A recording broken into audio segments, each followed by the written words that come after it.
Hi, this is Gregor from Bassman.com, and today I'm at Session, which is a huge music shop here in Frankfurt, Germany. And Frankfurt is very well known for the Music Messe, which is a huge music trade show. And I'm here to take a look at the bass department, so follow me.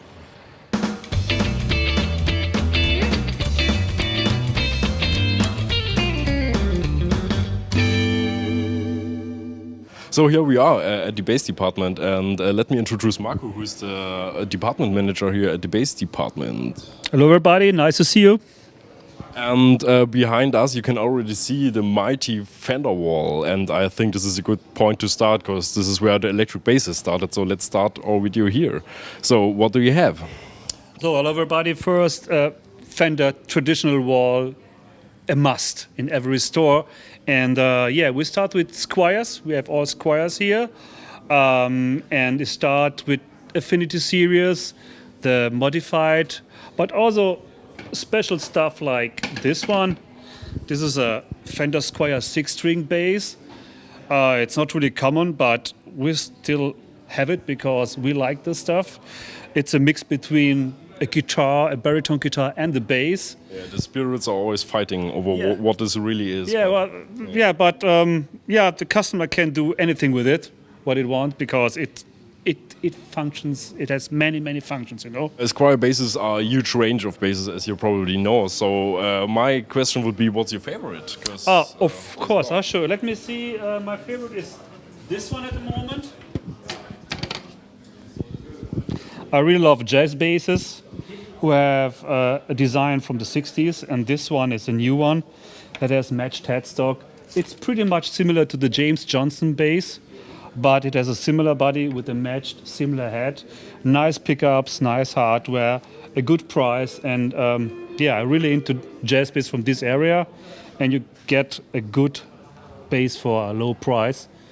And of course, Squier is as you guys all know, is a good brand for every beginner who like to enter the Fender world. So we went a few steps and we have arrived at the Fender area of the Fender wall, the actual Fender basses.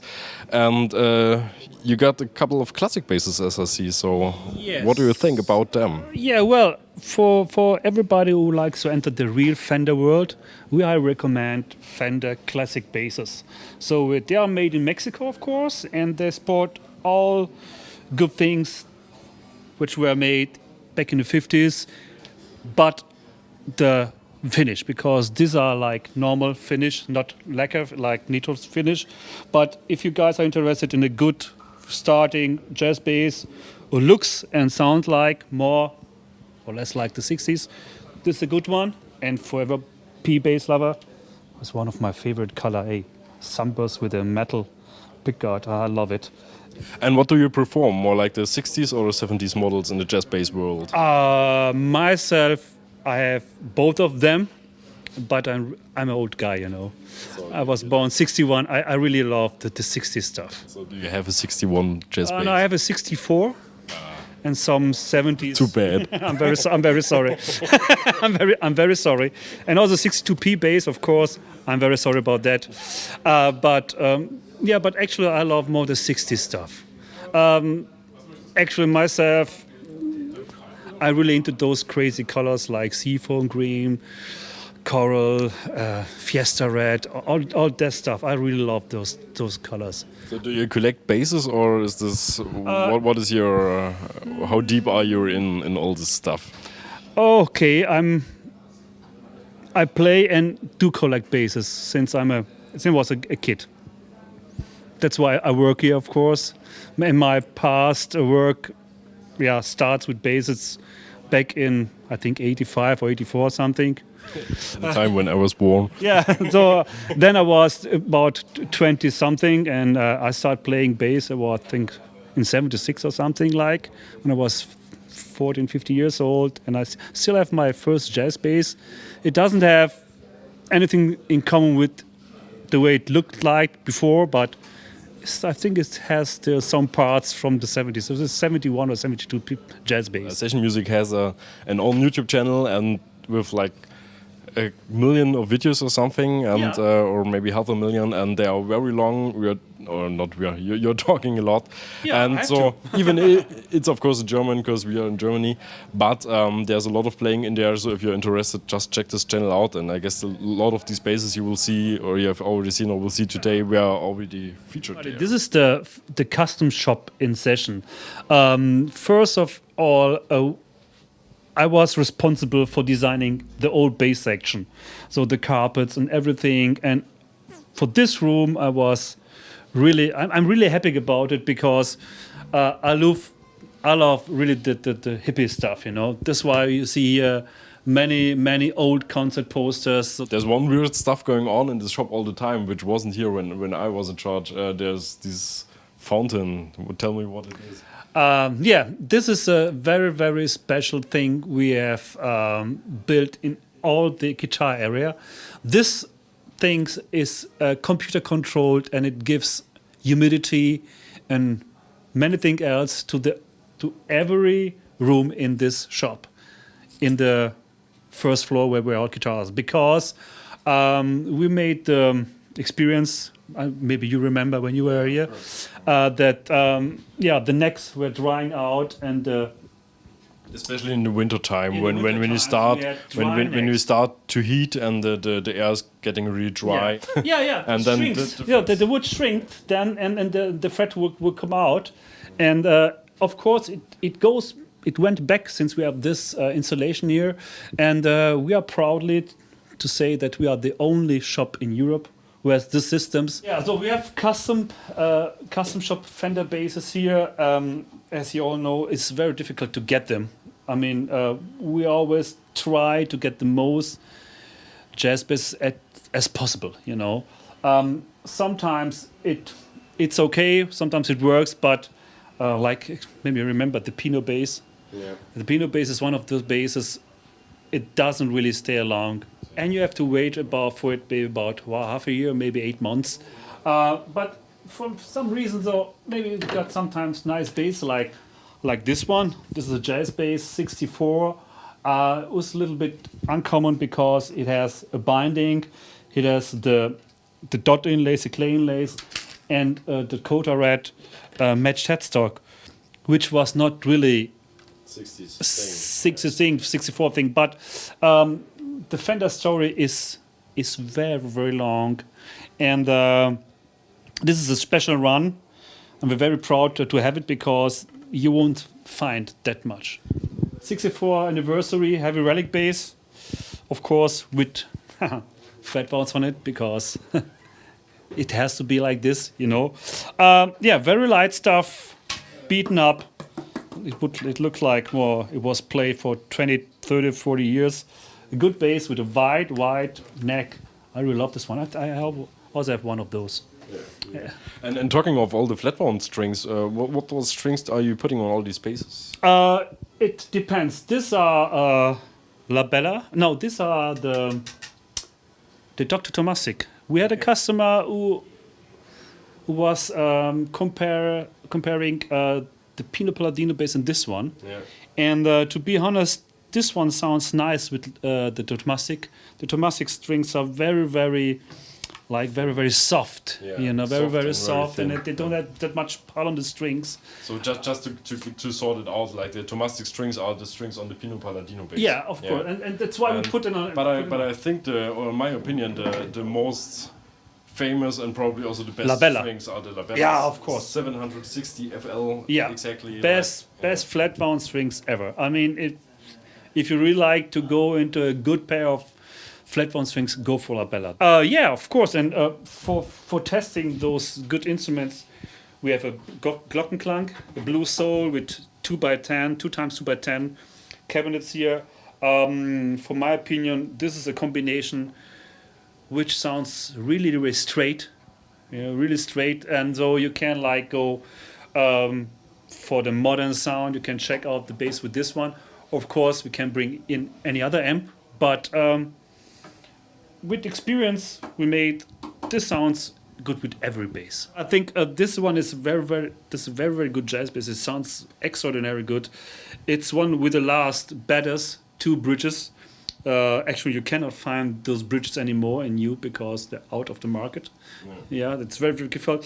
Very light instrument, and a nice piece of jazz bass in the normal combination black with the square necks and a maple neck. So I'm here with Steffen, who is also working in the bass department and the in-house expert for Sadowsky basses. So Steffen, tell us a bit about these basses. Okay, yes. My name is Steffen, as you can hear, and I'm responsible for all our customers. I take the care for our customers, for our Sadowsky customers, and we are offering Sadowsky bass guitars since 2013. And here we have some nice pieces, which, like this one, this is a ultra vintage. It's a 4-string. It's something like a little bit like a Marcus Miller type. It's a true 70s sound. And on the other hand, we can see this one's also a nice piece from Sadowsky guitars, which is a PJ model. As we can see here in front is a precision pickup type, and this one is a jazz bass pickup type. But my favorite bass guitars is of course the ultra vintage 70s. So is this one, especially the maple neck 5-string, just with a 59 burst and a mint pickguard. The Sadowsky bass guitars are very famous for their, I guess, modern jazz bass sound. So if you want to have a true vintage jazz bass sound, this is not what you're looking for. You have to look for. But if you want to have a good modern jazz bass sound, I guess this is the best bass guitar you can buy. So Dingwall basses are a special thing. They have like the fan fret thing on it, and we try to sport as many Dingwall basses as we can because we love this stuff. You would say like, oh, it's very strange to play. You can play them like a normal bass. You don't have to look at the frets when you play. Just play them. It works by itself. It becomes second nature. It's easy. Yeah. This is the custom shop room. Of course, we have many basses in back order. Feel free to come over here and have a look. You're always welcome. So and now we are standing in front of the acoustic bass department, which is of course a way smaller department than the electric basses because it's a kind of a niche product. But you have a couple of nice basses here, so just give us a short run through the models. Yeah, it starts with chord, then we go over to Sigma, Tekemine, Fender, of course, and a very interesting Kala ukulele bass, with silicone strings. It's an absolutely weird feeling to play them, but they sound crazy good. Very, very deep. This is really something special for everybody who's looking for a kind of a transportable double bass sound. No, it really goes deep. It doesn't look like, but it does. It does really the job. From there we go over to Lakland. We all love the Lakland basses here. This is the Skyline series. This is a mix between Fender and Music Man at a very good affordable price.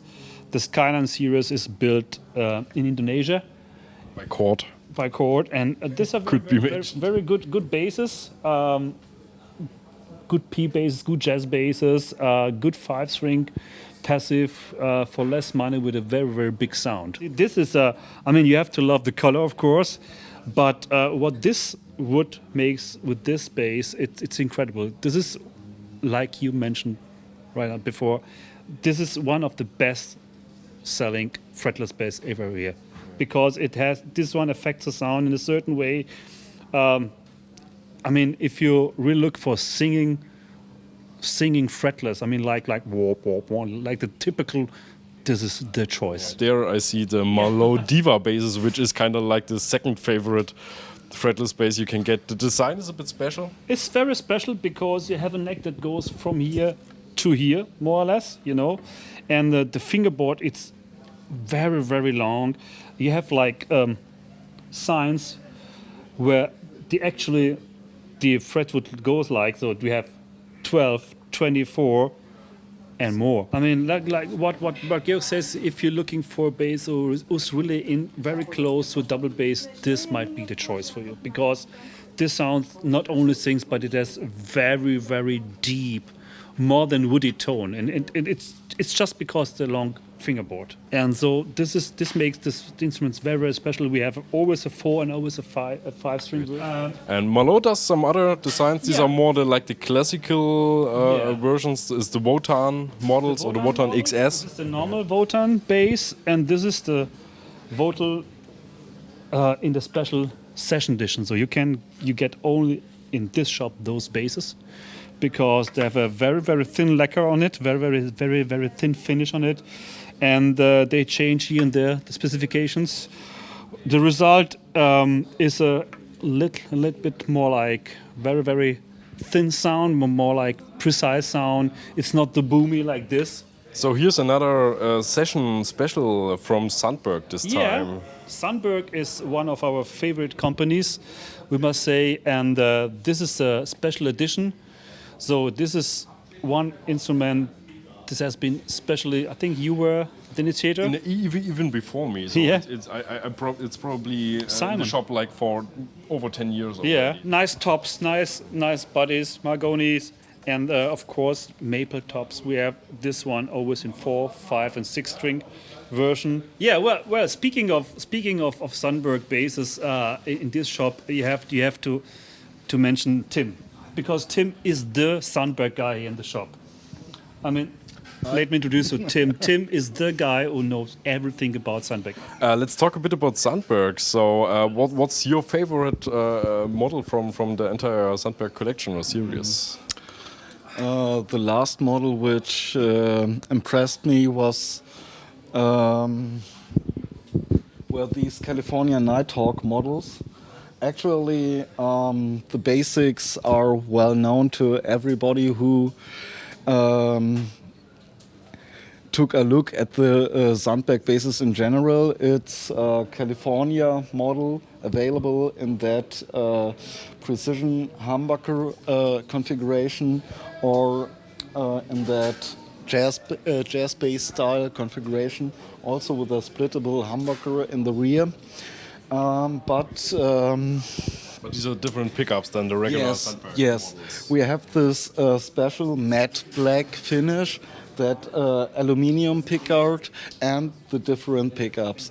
So here we are at the island of Leo Fender after Fender, so to say. Yeah, Music Man, of course, also one of my favorite brands. In a bass shop, you must have Music Man basses. Yeah, it's a must, you know. So we sport like the Stingrays, the 5, and this is a very good one. It's a stealth model, all in black. For some reason, we sell a lot of those. I don't know why. Yeah, they look sexy. It looks sexy, but even with the black pole pieces. everything is black instead of the string. But Frets. in the frets, of course. Too sad. Too sad. Oh, we can change it. I think we have black strings also. Speaking of Music Man, of course, you have to mention the sub-series, which is the convenient series from Music Man, and low-cost replicas, 4 and 5 string. Of course, also here many different colors, in a good price range with active electronics and everything else. Myself, I really love Thunderbird basses, and that's why we put all the Thunderbird basses up there. Of course, we have many more in the warehouse, but as the Gibson guy said, they never have seen that much Thunderbird basses in one shop. So it started with the new Gibson basses over there, and it goes over to Epiphone, which is the low-cost brand from Gibson. But to be honest, those basses are really worth it. I mean, look at this wonderful white Thunderbird. It's a great piece of bass. We go over to the Gothic stuff, the Classic Pro, and the other one which sports active electronics, and go over to the 2014 and 2013 models. Then we go over to the EB series, and of course one of my favorite basses, the Jack Cassady, which are the harp acoustic basses Unfortunately, the gold one is not here because I bought the last one. So I think myself, I'm a very good customer in this shop. So you're the salesperson and your best customer. Yeah, This one is of how the it has best, to you be. know. Yes, believe it or not, but this is also one instrument that we sell a lot. It's a 7-string BTB bass, which is not really common in the bass world, but I mean, I could never play this because I don't know what to do with this. But it's a very nice instrument. It's lightweight. It's very affordable. I mean, look at this woodwork. 1, 2, 3, 4, 5, 6, 7, 8, 9. It's a 9-piece neck, solid as hell, and we really sold a lot of those. We are in the amp room, as you can see, and Marco is standing in front of the mighty Ampeg wall. Actually, this is the wall of death, what I call it, because this is the wall with all three Ampeg rigs. So they are ready to compare. I mean, you can come in and check one by one. Myself, I play one of those from '77. Actually, my amplifier belongs to Jack Bruce before. Really? Yeah, really. And the cabinet is from the mighty and famous Costa Cordalis band. Yeah, you know. And of course, I love the old stuff. But to be honest, the more geiler amp is this one, because you can crank up the gain, so you can have like distorted sounds at very low level. And if you really want to invest some money and get the real deal, then you have to go over to the Heritage series. Yeah, this is room number 2. We have over there room number 1, and we have here Glockenklang, TC Electronics, all the small beginner combos up here. So it starts with Fenders and Ampeg. Very light amps, you know. Yeah, Gallien Krueger, one of the most classic brand in bass history. They were the first for building 19-inch amps. Also the first in building small amps. I still play my old MB200 combo since '85, and it still works. And I mean, look at this one, 200 watts in this package, and it works. It's okay sound. Also, we have Glockenklang, the German hi-fi models, and then TC Electronic, one of my favorite brands ever, because I love Denmark, and TC are from Denmark. They build very reliable stuff and very solid stuff, combos, heads. We have more heads over there. And yeah, of course, here's more like the room number 2. And we have 2 separate rooms where you can check all instruments, all cabinets, all heads, whatever you like. I mean, it's just like grab a bass yourself, come in, we will connect you anything you want. And here's everything tube that is not Ampeg, so... Yeah, it goes on with tube amps, of course, and 8x10 cabinets. The classic orange stuff, either in black or really in orange. Yeah, of course, we all love those stacks because they are really rock and roll like. Very solid build stuff. Very useful because, as I said in one of my videos, this one has like the fastest path from preamp to power amp section. No thrills, no shit in it, no DIs, no send returns, just straight plug in, and it sounds really like, yeah, very rock and roll like. Then we have Fender, also a classic in tube amps, and yeah, one of the last Ashdown, and of course the small one is one of my favorite amps ever, the 100 Bassman T model with the 4x10 and 115. To a very nice setup, Aguilar DB751 with a 8x10 cabinet. I mean, this is a... If Madonna will ever call you, you better buy one of this stack in this color. Then you get twice the job, believe me. This is like, I mean, as you all know, I'm an old guy, and I love to have 350 watts in my hand like this. you know, and it has everything you need for a good amp. You have a good preamp section, you have a good power amp section, you have a good DI, and everything is built in a thing that you can't go like this. So this is one of also of my favorites, of course, because they're from my native country where I come from. Markbass, Italian bass stuff. To be honest, great gear, ugly design. I don't like yellow and black. I'm sorry. I'm very sorry about that. I have to say this. I don't know why it chose this combination of colors. But hey, this works. Is very, very good. Good combos. The 1x12 combo is one of the best-selling combo ever. A very, very good amp with lots of tubes in it and a digital power amp, and of course the small amplifier. I mean, 500 watts in one hand. I mean, it's great because you can carry this one everywhere you want. You have always a good sound, and you don't have to carry this Ampeg stuff anymore. It's not necessary, believe me. I guess that's it. We have been through all the bases. We've been through the amps. It was a pleasure to be here, and I will spend much more time and check out a lot of this stuff. And just thanks for having me here. And of course, great to have Gregor here with this basswork.com. Great stuff. Please visit us.